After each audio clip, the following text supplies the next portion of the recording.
قيل للذين اتقوا ماذا أنزل ربكم قالوا خيرا للذين أحسنوا في هذه الدنيا حسنة. السلام عليكم ورحمة الله وبركاته. إن الحمد لله نحمده ونستعينه ونستغفره ونعوذ بالله من شرور أنفسنا وسيئات أعمالنا من يهده الله فلا مضل له ومن يضلل فلا هادي له أشهد أن لا إله إلا الله وحده لا شريك له وأشهد أن محمدا عبده ورسوله لا نبي بعده فقد قال الله تعالى في كتابه الكريم يا أيها الذين آمنوا اتقوا الله حق تقاته ولا تموتن إلا وأنتم مسلمون وقال تعالى يا أيها الناس اتقوا ربكم الذي خلقكم من نفس واحدة وخلق منها زوجها وبث منهما رجالا كثيرا ونساء واتقوا الله الذي تساءلون به والأرحام إن الله كان عليكم رقيبا فإن أصدق الحديث كتاب الله وخير الهدي هدي محمد صلى الله عليه وسلم وشر الأمور محدثاتها وكل محدثة بدعة وكل بدعة ضلالة وكل ضلالة في النار. أما بعد, para ummahat yang dirahmati oleh Allah Subhanahu wa taala dan juga sebagian dari Bapak yang hadir di majelis yang semoga Allah taala muliakan, berkati dan berikan manfaatnya ini, dicanangkan secara rutin kita insyaallah akan mengkaji per bulan di pekan pertama hari Rabu duha, suatu serial kajian berkaitan dengan fiqih dan manhaj, yaitu fiqih keluarga dan juga manhaj dalam berkeluarga. Lebih spesifiknya kita sebut serial ini insyaallah dengan judul serial Stop KDRT. Itu mengambil dari judul buku terjemahan yang diterbitkan oleh pustaka Imam Syafi'i, yaitu Stop KDRT, Stop kekerasan dalam rumah tangga, membuang prahara kekerasan di rumah kita dengan kembali kepada tuntunan Islam, karya Abu Hamzah Abdul Latif Al-Ghamidi, diterbitkan oleh pustaka Imam Syafi'i, dan buku yang ada di tangan saya ini dicetakkan pertama November 2010. Atau buku bahasa Arabnya namanya Kindah lil Ilami wa Nashr. Afwan. Judul aslinya adalah Al-Unuf Al-Usari, kekerasan dalam berkeluarga. Cetakan pertama tahun 2008 Masehi. Itu versi bahasa Arabnya. Maka sekitar setahun atau 2 tahun kemudian diterjemahkan dan diterbitkan melalui pustaka Imam Syafi'i. Jadi sebenarnya buku ini sudah banyak di pasaran. Namun wallahu a'lam, menurut ana pribadi, buku Stop KDRT ini belum dipenuhi haknya oleh banyak dari kita ikhwan dan akhwat, para abad dan ummahat. Kenapa? Karena setelah Anda melihat apa yang tertuang di dalamnya, itu betul-betul lengkap mengenai jenis-jenis kekerasan dalam rumah tangga. baik kekerasan antara suami istri, kekerasan orang tua terhadap putra-putrinya, kekerasan anak terhadap orang tuanya, kekerasan saudara laki-laki terhadap saudara perempuan, kekerasan keluarga terhadap pekerja di rumah tangganya seperti membantu, supir lainnya, kekerasan terhadap lansia. Ini total kisaran, dan juga ada kekerasan terhadap orang yang sakit dan yang mengidap penyakit kronis di rumah kita. Kisaran 370 halaman membahas itu semua. Bahkan dalam masalah kekerasan dalam rumah tangga antara suami istri, kalau dikumpulkan di sini ada kisaran mungkin 30 atau 40 kasus atau 40 model kekerasan. Itu baru antara suami istri, belum lagi macam-macam lainnya. Dan seperti kitab ini, Stop KDRT kurang mendapatkan inayah, perhatian dari sebagian dari kalangan kita. Padahal kitab ini bergulir di percetakan dan di toko-toko, dan banyak sekali obat yang ditawarkan dalam kitab ini. Kajian dengan bidang fikih keluarga, sebagaimana pernah saya juga menjabarkan pada bulan lalu atau bulan lalu sebelumnya, perlu direvitalisasi, perlu divitalkan kembali, bukan dalam rangka hanya untuk bermain retorika, melainkan untuk menyembuhkan kejahilan akan hukum-hukum fikih dalam berkeluarga, dan juga menyembuhkan luka dan kerusakan dalam rumah tangga disebabkan kejahilan atau keangkuhan. Karena dengan kejahilan seseorang tidak tahu bagaimana memanage. Karena keangkuhan, orang yang sudah tahu tidak mau mengamalkan. Maka wallahu alam, di antara yang saya memohon kepada Allah Ta'ala taufik terhadap ini, di antara proyeksi saya pribadi ya, sebagai yang Allah Ta'ala amanatkan untuk mengisi kajian di beberapa tempat, menghidupkan kembali beberapa kajian dengan bidang fikih usrah atau fikih keluarga. Ketahuilah, siapapun, baik dari kalangan awam, penuntut ilmu, bahkan sampai ustadz sekalipun, yang menganggap bahwasanya kajian-kajian fikih usrah semisal ini kurang bermanfaat, maka ketahuilah itu hanya kalimat atau statement tersebut atau penilaian tersebut imma bersumber dari kebodohan atau bersumber dari kesombongan. Imma bersumber dari kebodohan atau bersumber dari kesombongan. Kenapa bersumber dari kebodohan? Karena tidak mengerti pemetaan keilmuan, dan bahwasanya dalam berkeluarga itu keilmuan merupakan asas dalam berkeluarga, terutama untuk laki-laki dan atau suami. Bahkan untuk istri sekalipun perlu punya ilmu syar'i mengenai berumah tangga.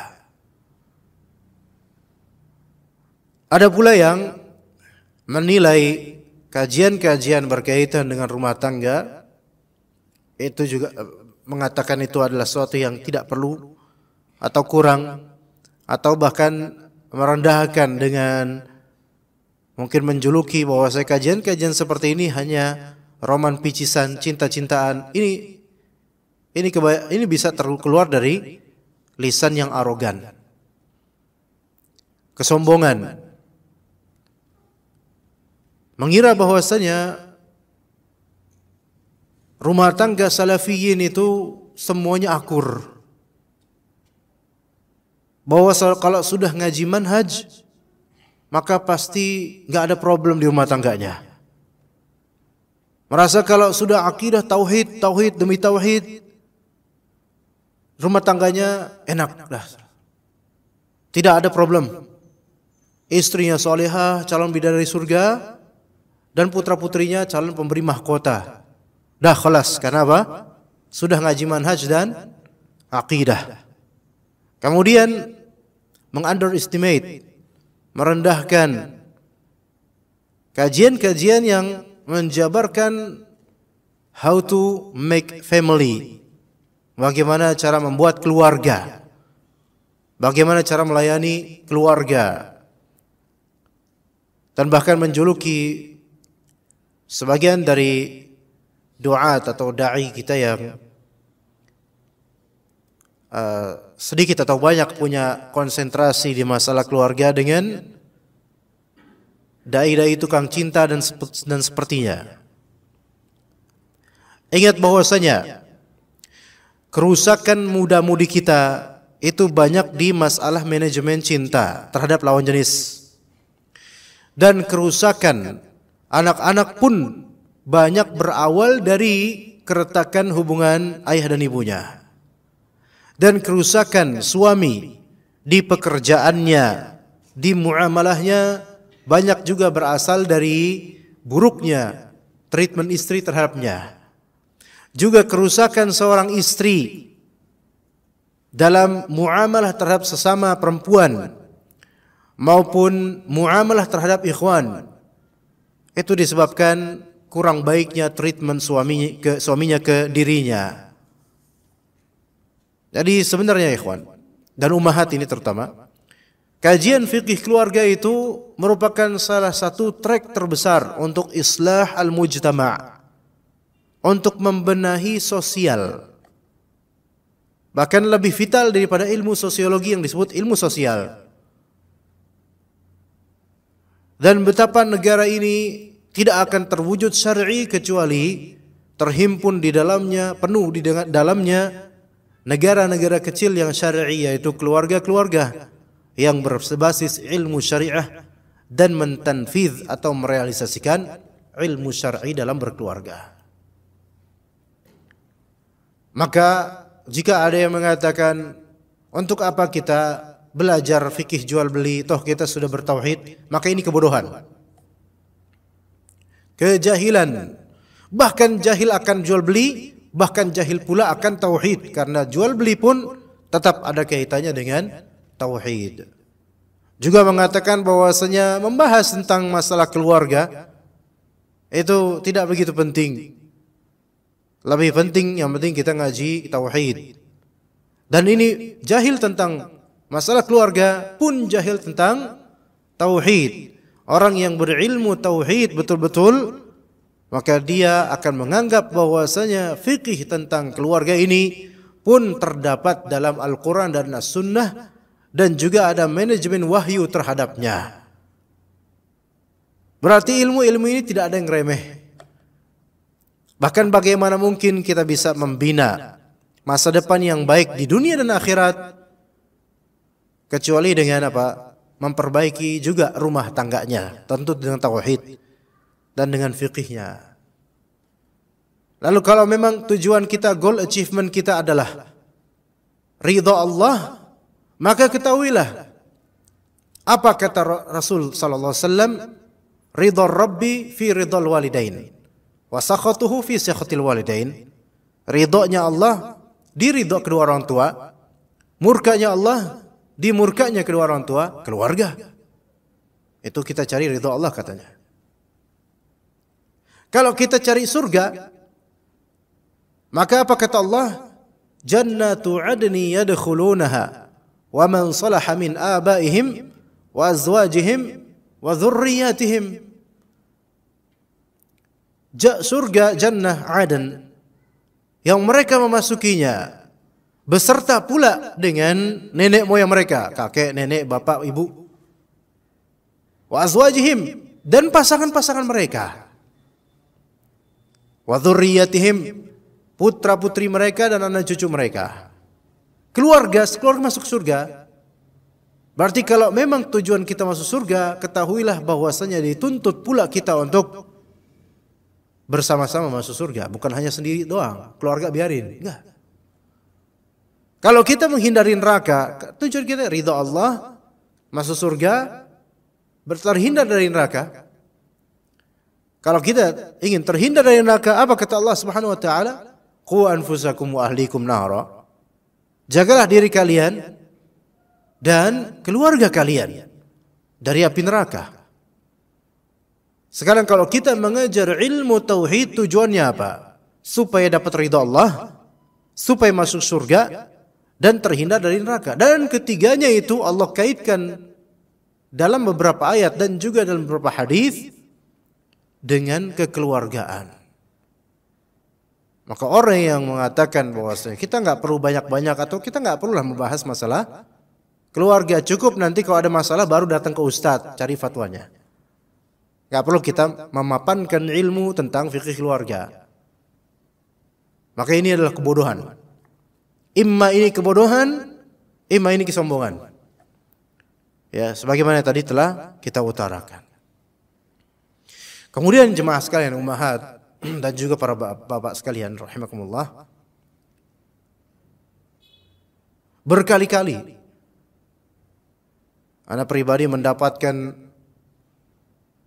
risalah qasirah atau WhatsApp dan semisalnya, baik dari ikhwan atau akhwat, daripada bapak atau ummahat, tentang masalah-masalah keluarga beliau-beliau ini. Banyak sekali. Yang masalahnya klasik sebenarnya. Selalu ada ilmu yang bisa mengobati masalah tersebut. Dan rata-rata pasangan-pasangan tersebut yang mengadukan kesulitannya atau musibahnya dalam berkeluarga itu melampaui jauh di atas usia anak. Bahkan ada sepasang suami istri minta izin datang ke rumah. Dan usianya ini kedua-duanya udah 50-an tahun dan sudah berumah tangga entah sekian belas atau puluh tahun, Anda lupa karena ini tahun 2018 atau 2017 dulu. Dan kedua-duanya sama-sama ngaji dan mereka sebutkan nama-nama besar dari asatidzah yang mereka ngaji di majelis mereka, hafizahumullah. Maka tafadhol datang. Mungkin mau silaturahim atau apa? Namun kemudian akhirnya menjabarkan tentang problematika keduanya, pasangan ini. Yang pada ujung-ujungnya keduanya berdebat di depan anak. Saling menjelek-jelekan di depan anak, di kediaman anak, di ruang tamu. Sampai anak tegaskan dengan suara tertinggi dan keras, berhenti semuanya. Bapak dan ibu nggak tahu malu. Berantem di hadapan orang yang lebih muda usianya dan tidak mencontohkan kepada anak rumah tangga yang baik. Dan problematika masing-masing hanya ada pada egonya masing-masing. Sebagaimana masalah tauhid tidak mengenal usia dan senioritas.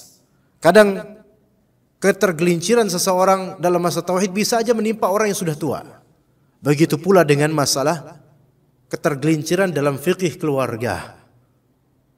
Tidak memungkinkan untuk menimpa orang yang sudah berusia senja mungkin. Perceraian dan semisalnya. Maka merevitalisasi dan membugarkan kembali kajian-kajian berkaitan dengan fikih keluarga ini bukan suatu aib. Justru merupakan suatu amanah yang perlu dilisankan dan perlu disimak baik-baik. Nah, ini sebagai muqaddimah para ummahat sekalian dan juga aba sekalian, para bapak rahimakumullah. Kita juga akan membaca di kitab ini muqaddimahnya saja, yaitu beberapa hadis yang berkaitan dengan masalah kekasaran dan kezaliman. Di kitab ini saya rekomendasikan sekali sangat-sangat kepada ummahat maupun para aba, para bapak-bapak ya, untuk membelinya. Karena bermanfaat sekali Boleh jadi saya pribadi atau siapapun di antara kita ada poin-poin kezaliman yang selama ini kita lakukan sadar maupun tidak. Kalau sadar karena sombong kita tidak mau ikut kebenaran, kalau tidak sadar karena jahil. Maka obati kejahilan dan obati kesombongan, karena semua akan ditanya di hari akhir. Ya. Ini para ummahat kira-kira kedengaran enggak suara ana? Ummahat? Kedengaran ya? Taib. Kok kelihatannya sepi ummahat? Apa karena ini kajian kesannya serem atau gimana ummahat? Tenang aja, enggak serem. Taib.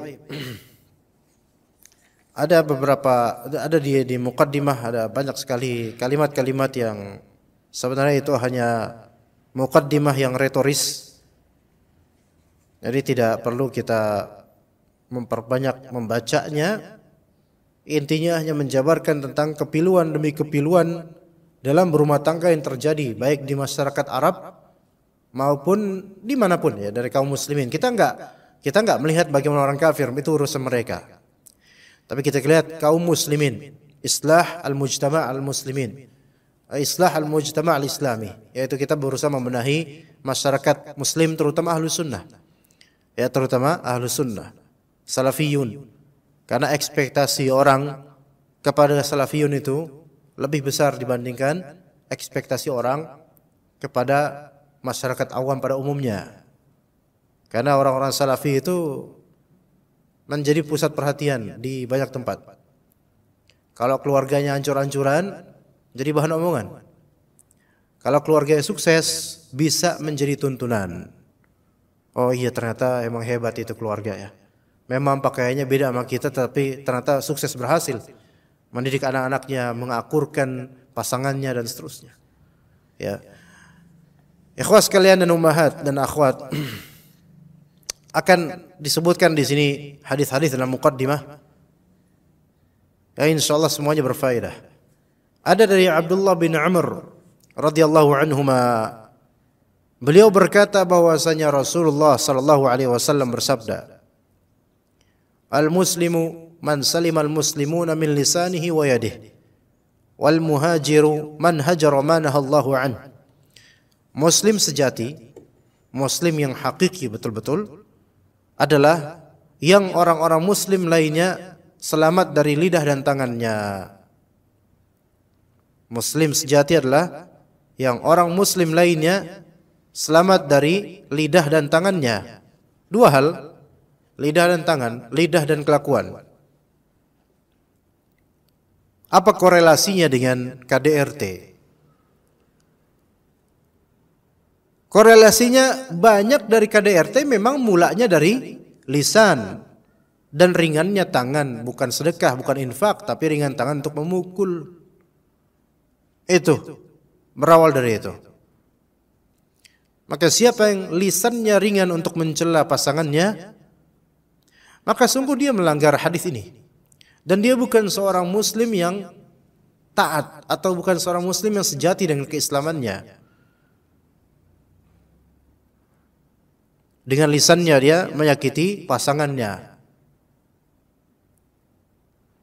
Wa yadihi, dan dengan tangannya ia menyakiti, terutama laki-laki, menyakiti pasangannya. Ya. Fa in ata'nakum fala tabghu 'alaihinna sabila, innallaha kana 'aliyyan kabira. Jika wanita-wanita itu, yaitu istri-istri itu, telah mentaati kalian, maka jangan nyari masalah. Yaitu dengan apa? Dengan mencacinya, memfitnahnya, menjelekannya, dan mengotori kehormatannya dengan lisan. Atau mencari masalah dengan meringankan tangan untuk memukulnya, padahal dia sudah berusaha taat. Maka apa kata Allah? Innallaha kana 'aliyyan kabira. Sesungguhnya Allah Ta'ala maha tinggi lagi maha besar. Karena seorang suami yang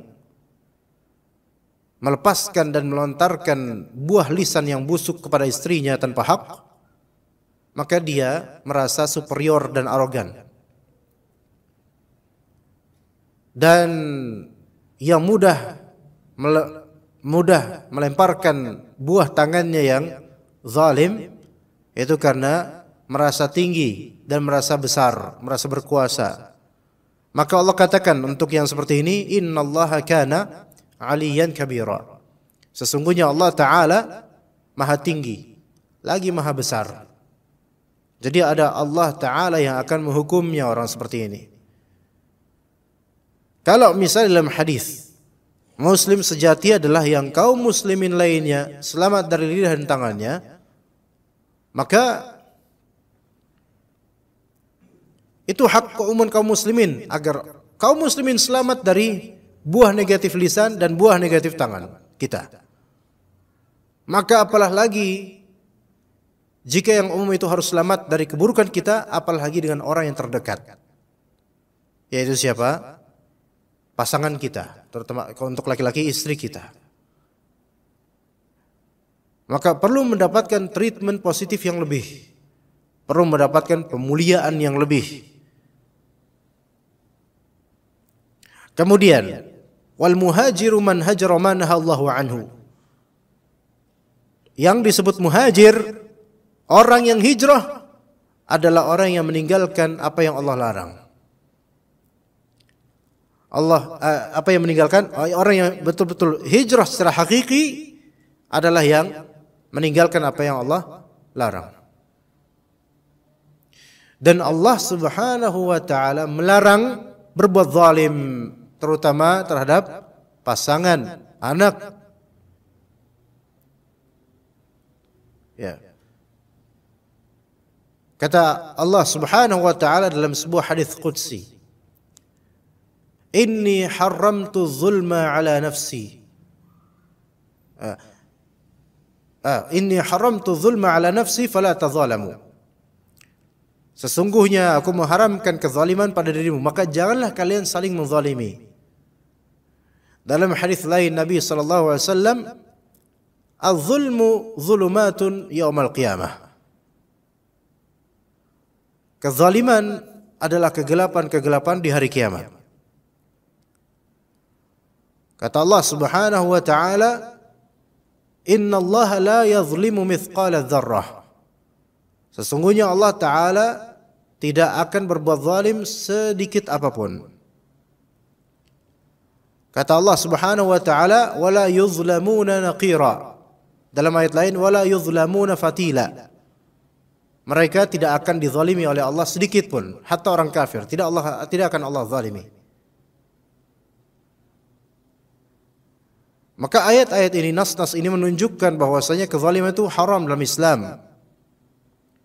Dilarang oleh Allah Azza wa Jalla dan Rasulnya.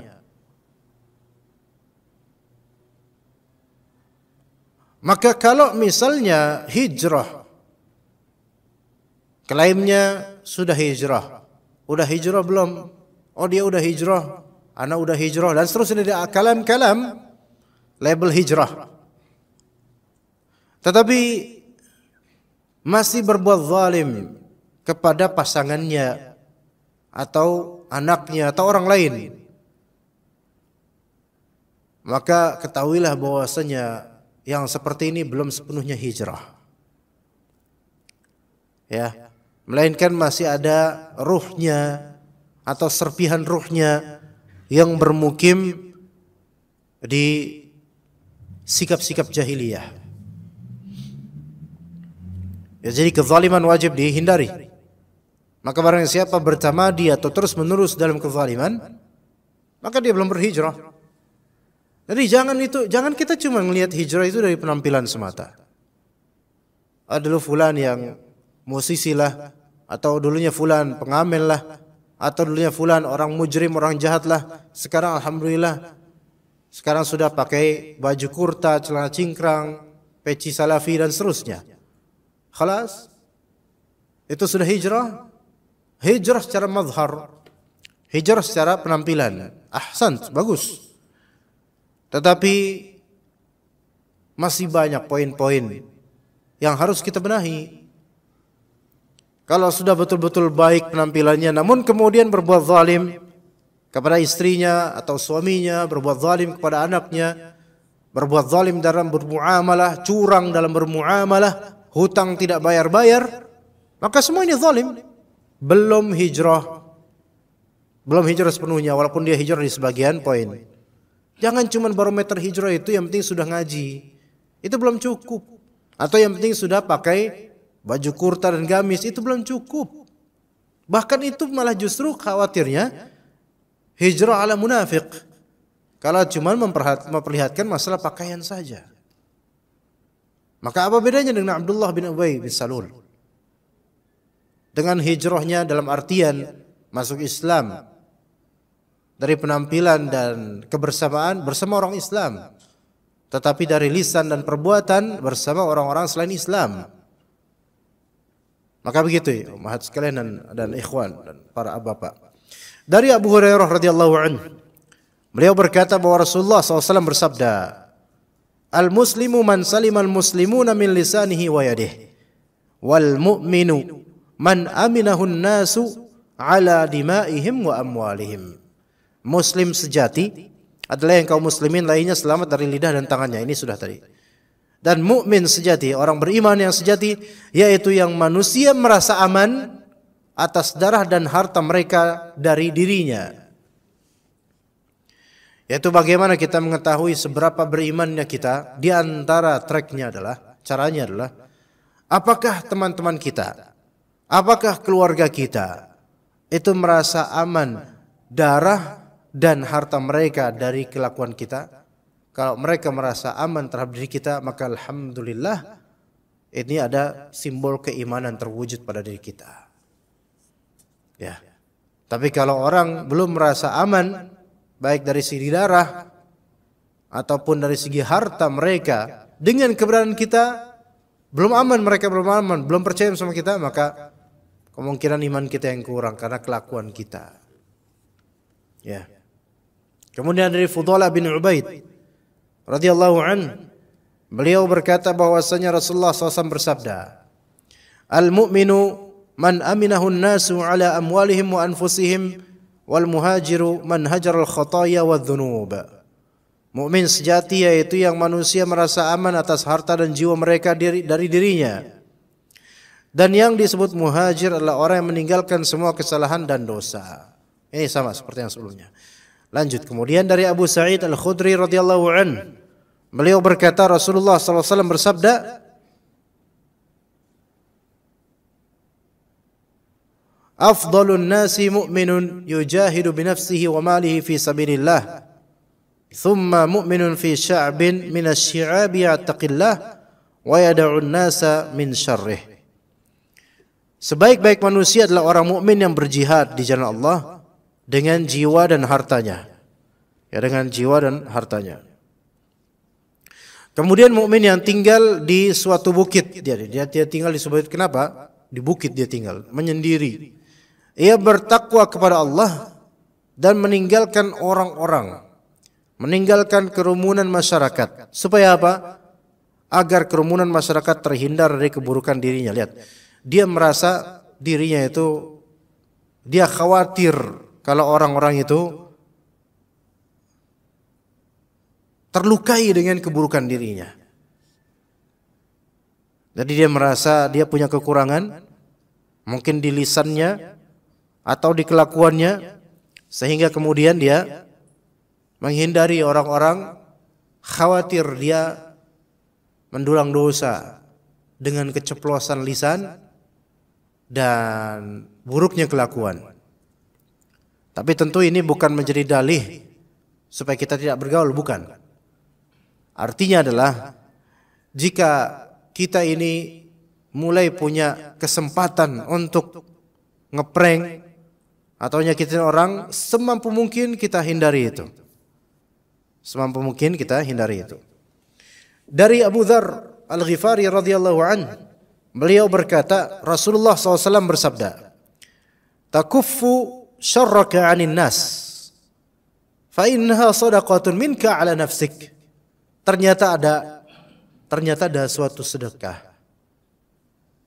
tapi bukan dengan sedekah harta, yaitu takuffu syarraka 'anil nas. Tahanlah kejahatanmu, jangan sampai ganggu orang lain. Karena sesungguhnya hal itu menjadi sedekah darimu kepada dirimu sendiri. kita bersedekah kepada diri kita sendiri. Gimana caranya? Bersedekah kepada diri sendiri, yaitu takuffu syarraka 'anin nas. Engkau menahan keburukanmu terhadap orang. Kita itu masing-masing punya potensi untuk melakukan hal buruk atau menzalimi orang lain. Maka kemudian kita berusaha menahan diri agar keburukan itu tidak terwujud. Itu adalah bentuk sedekah terhadap diri sendiri. Ajaib. Nah, sekarang kalau dikorelasikan dengan masalah KDRT, kekerasan dalam rumah tangga. Ketika seorang suami pengen mukul istrinya dengan pukulan yang tidak berhak, baik tidak berhak karena sebabnya tidak berhak, maupun tidak berhak karena media yang dipakai untuk memukul. Kalau istri ini tidak punya sebab untuk dipukul, maka jangan mukul. Dia tahan dirinya. Kalau istri ini kemudian atau istri ini memang membangkang. Namun kemudian kita pengen mukul nih laki-laki, suaminya pengen pukul dia. Dan yang ada sekarang apa? Mukul pakai apa Pak biasanya Pak? Ini karena Anda nggak pernah mukul istri, jadi Anda nggak tahu contohnya. Mukul pakai apa biasa Pak? Selain tangan. Bantal. Enggak masalah, bantal, mukul dengan bantal itu malah dianggap candaan, jangan-jangan itu. Jadi malah dianggap romantis sama bininya nanti. Enggak, selain itu.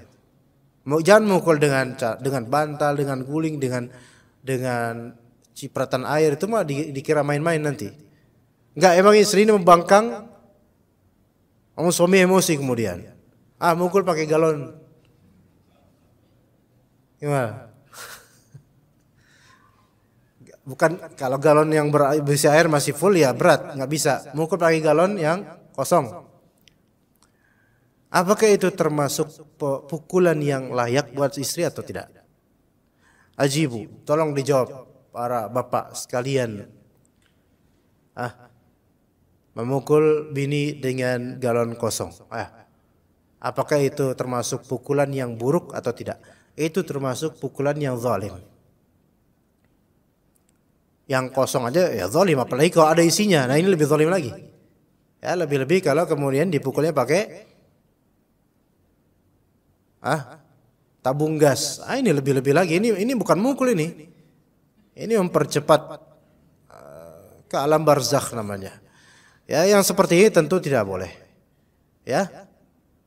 Kalau ternyata istrinya mati, wafat gara-gara pukulan dengan senjata tajam atau media yang memungkinkan untuk membunuh, maka terjadi hukum qisas.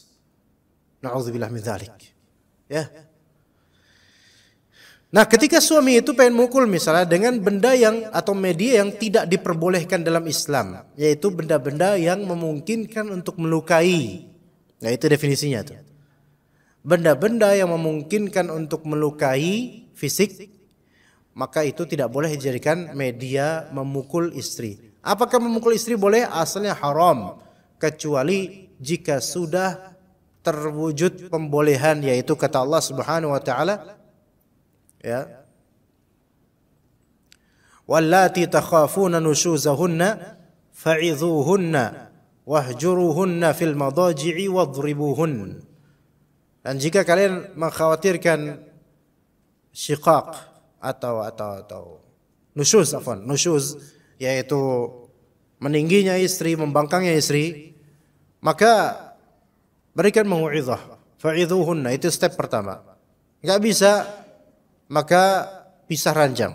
Enggak bisa, maka baru pukullah mereka.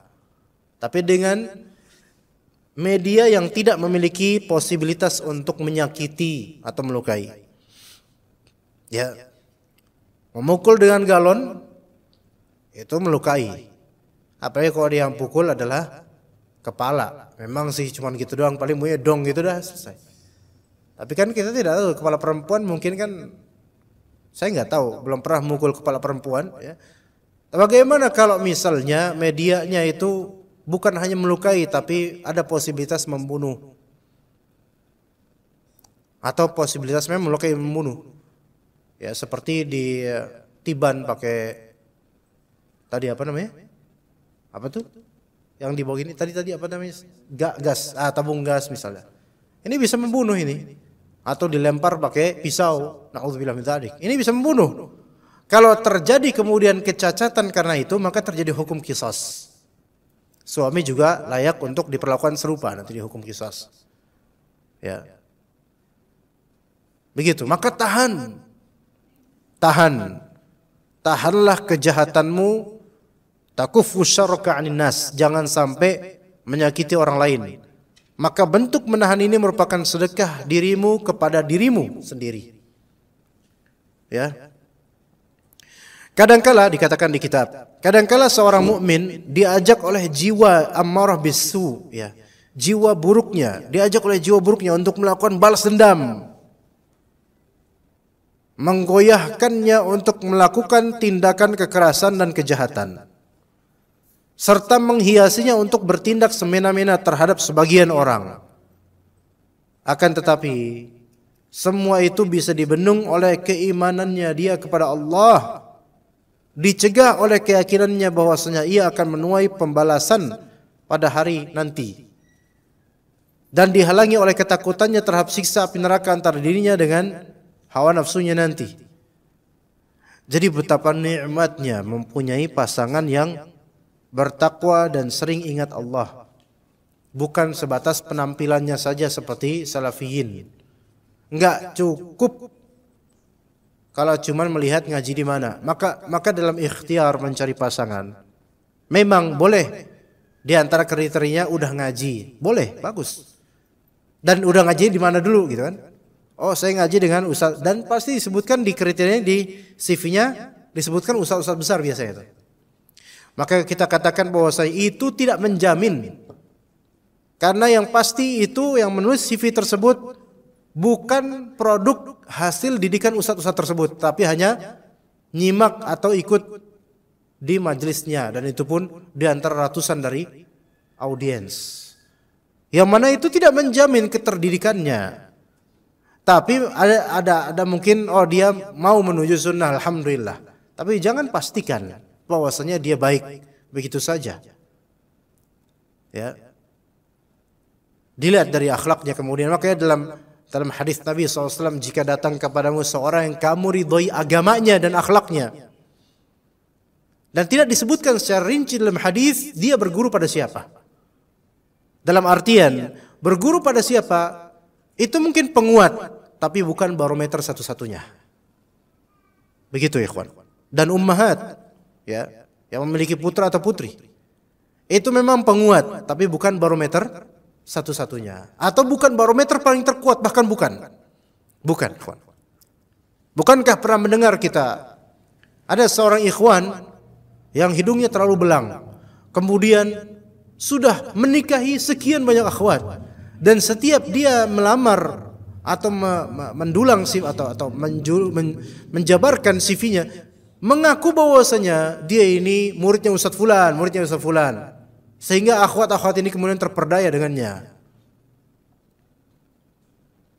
Ya. Dan ternyata banyak yang tertipu kemudian. Jadi kawin kabur, nikah kabur jadinya berkali-kali. Ada yang seperti benar ada kejadian. Jadi bahkan dekat dengan ustaz, kalau memang dekat, bahkan korinnya ustaz, korin ya. Ya bukan jin korinnya, bukan. Korin di sini maksudnya korin. Anak kan enggak jemput jinnya. Korinnya, ya. Ada jin korin dan ada korin. Korin di sini maksudnya kemana ustaz pergi, di situ dia juga ada. Artinya ini orang ini dekat sekali dengan ustaz. Ya. Itu juga tidak menjamin.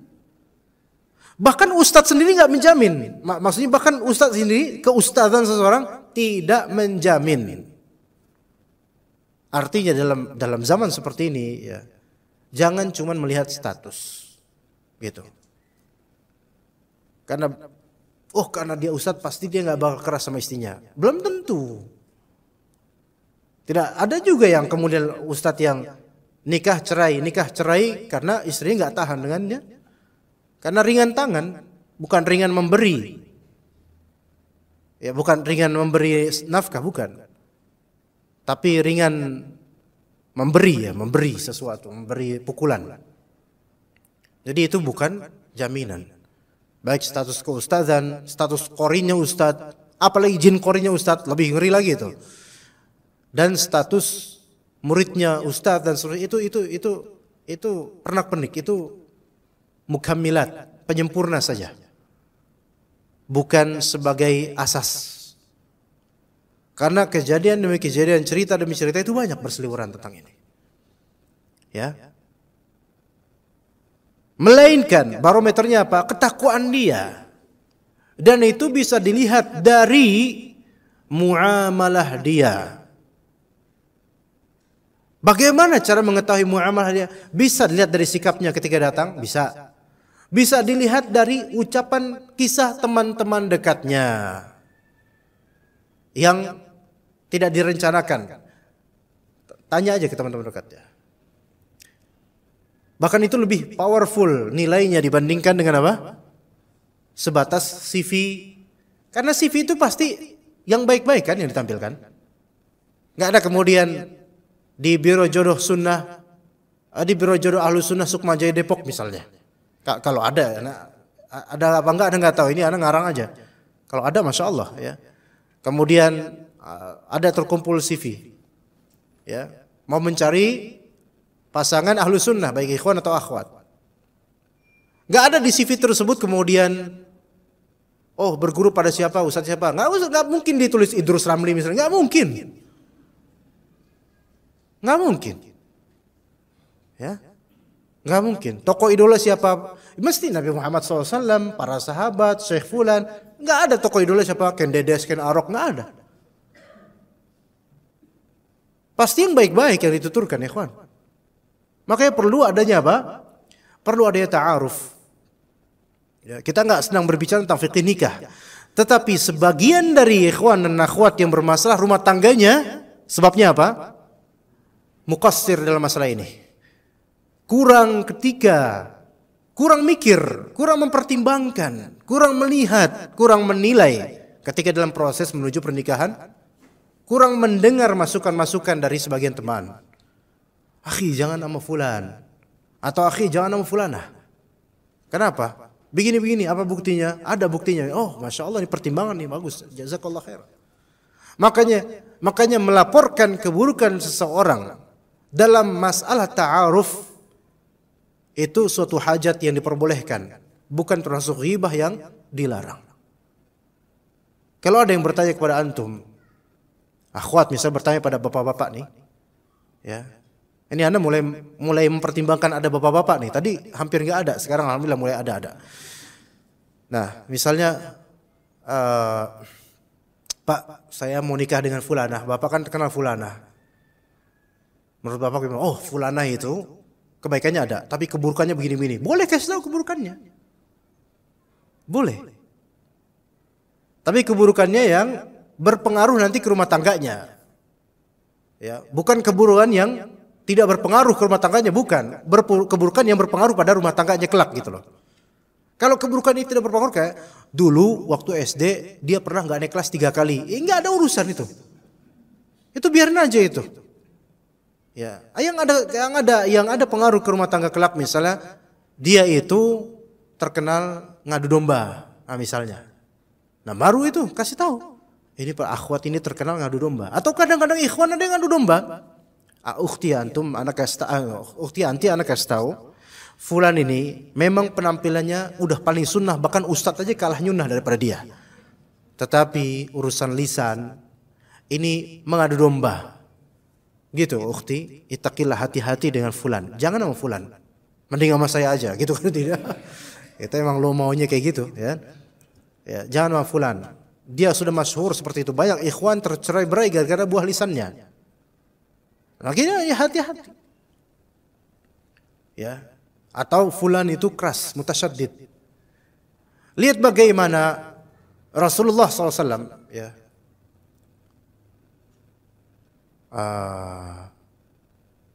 Fatimah binti Qais radhiyallahu anha ketika itu sudah tidak bersuami lagi, kemudian cari jodoh.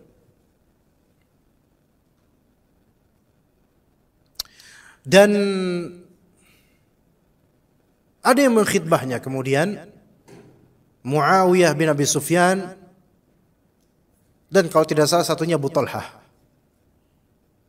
Muawiyah bin Abi Sufyan dan Abu Talhah. Kalau tidak salah Abu Talhah yang satunya, yang satu Muawiyah. Ya. Maka kemudian Fatimah binti Qais ini melapor ke Rasulullah SAW, memberitakan hal tersebut. Kedua-duanya cukup disukai oleh Fatimah, tapi gak mungkin punya suami dua. Maka Rasulullah SAW menyebutkan Muawiyah miskin, gak banyak duit kalau bahasa sekarang, miskin. Abu Talhah ringan tangan, artinya apa? Suka mukul. Lihat Rasulullah SAW menyebutkan kekurangan keduanya. Apakah kekurangan keduanya itu berefek nanti ke rumah tangga? Berefek. Miskin itu berefek gak? Berefek. Lihat waktu awal-awal pandemi itu, di Bandung banyak yang mengajukan gugat cerai gara-gara apa? Suami-suami kehilangan nafkah. Berefek ekonomi itu. Pertimbangan juga itu. Maka boleh menolak lamaran seorang ikhwan yang mungkin miskin, kecuali kalau ikhwat ini mau bersabar, tafadhol, atau percaya insya Allah nggak bakal miskin, fadhol. Kemudian yang satunya lagi Rasulullah bilang, yang satunya ringan tangan, suka mukul, aib. Maka nggak jadi, tapi kadung suka dengan keduanya. Bagaimana? Rasulullah SAW kemudian merekomendasikan Zaid. Ya. Tapi Zaid ini agak hitam dan kurang itu, nggak mau dia. Fatimah nggak mau. Fatimah binti Qais yang mau. Nggak, kamu sama Zaid aja, berkah insya Allah. Tapi karena perintah Rasulullah, akhirnya menikah mereka dan berkah, alhamdulillah.